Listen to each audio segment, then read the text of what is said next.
maombi maombi ya jinai namba 26287 ya mwaka 2025 kati ya Mheshimiwa makamu mwenyekiti wa Chadema John Wegesa Heche na Inspector General wa polisi na wenzake leo yaliitwa mahakamani, nikiwa na maana Mahakama Kuu Masjala ndogo ya Dar es Salaam kwa ajili ya kusikilizwa.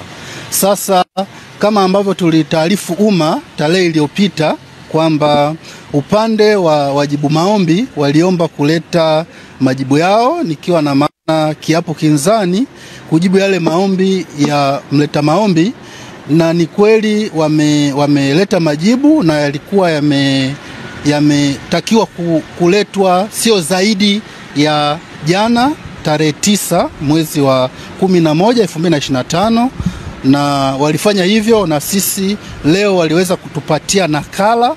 Lakini pamoja na mambo mengine kwenye hayo majibu au kiapo kinzani, wameweza kuleta pingamizi la awali la kisheria.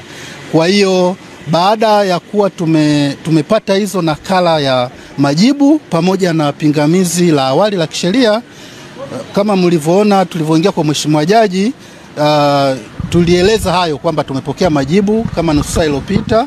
Sasa kutokana na mazingira yaliyokuwepo, pingamizi limeletwa muda mchache uliopita. Kwa upande wetu tukaona ni busara kwa faida ya mteja wetu tuweze kupata muda ili tujiandae tuje kufanya kile ambacho mteja wetu ametutuma kusikiliza, na mahakama sasa ipate nafasi ya kusikiza pande zote na kutoa majibu ya pingamizi la awali pamoja na maombi kwa ujumla. Kwa hiyo mheshimiwa jaji amepanga tarehe 13 mwezi wa 11 2025 saa 4:30 asubuhi maombi yaje kwa ajili ya kusikilizwa kwa pamoja na pingamizi la awali la kisheria ambalo limeletwa na wajibu maombi. Kwa hiyo kwa kifupi ni hayo tu. Tutarudie jina la kwangu. Mimi naitwa wakili Selemani Matauka, lakini kwa pamoja nipo na mawakili wenzangu ni Mr. Paul Kisabo, William Madu na wengine, pamoja na Fredrick Msaki, Doris Sarun na Kafuku, lakini wao wameshaondoka, lakini wote kwa pamoja tulikuja kwa ajili ya kumwakilisha mheshimiwa Heche.